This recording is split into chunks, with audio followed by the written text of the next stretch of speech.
akan membacakan macam-macam jenis topologi.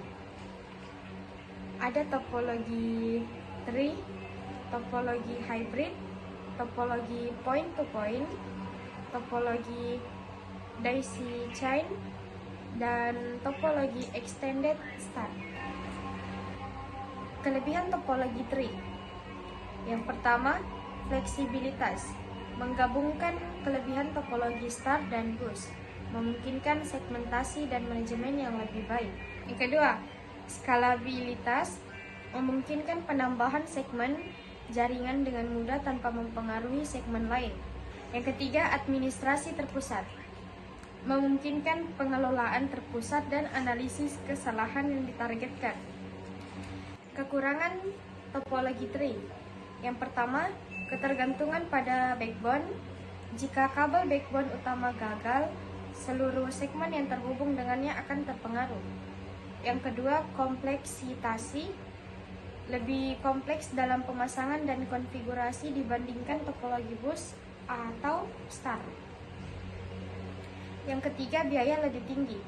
Biaya kabel bisa lebih tinggi karena struktur yang kompleks dan kebutuhan perangkat penghubung, hub atau switch pada setiap cabang. Topologi hybrid. Kelebihan topologi hybrid. Yang pertama, fleksibilitas. Sangat fleksibel dan dapat disesuaikan untuk memenuhi kebutuhan spesifik organisasi. Yang kedua, skalabilitas.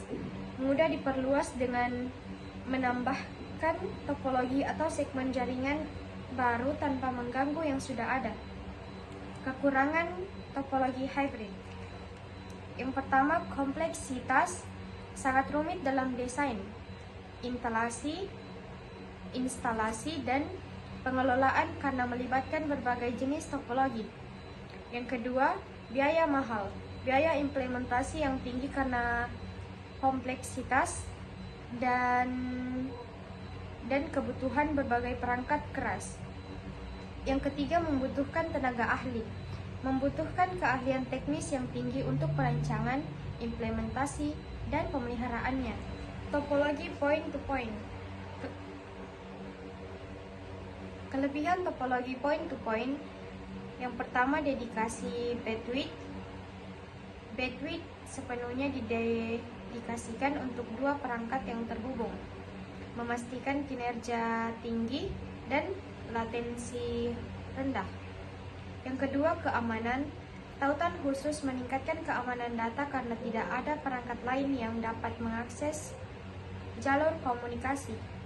Yang ketiga, pemasangan sederhana. Relatif mudah dipasang untuk koneksi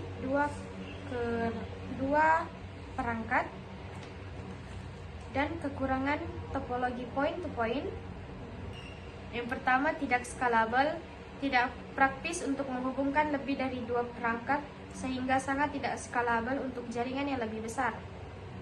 Yang kedua, biaya tinggi per koneksi.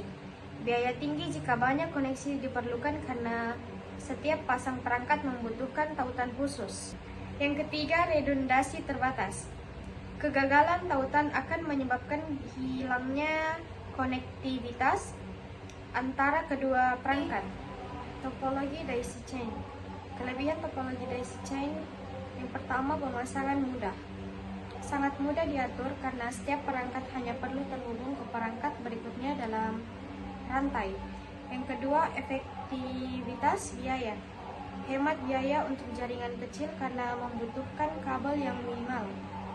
Yang ketiga, cocok untuk perangkat IoT. Umum digunakan dalam pengaturan kantor kecil, perangkat IoT, dan pengontrol game. Kekurangan topologi daisy chain. Yang pertama, titik kegagalan tunggal. Jika satu perangkat dalam rantai gagal atau kabel putus di antaranya, seluruh rantai setelah titik kegagalan tersebut akan terputus. Yang kedua, bandwidth terbatas. Bandwidth dibagikan di antara semua perangkat, yang dapat menyebabkan penurunan kinerja seiring bertambahnya jumlah perangkat. Yang ketiga,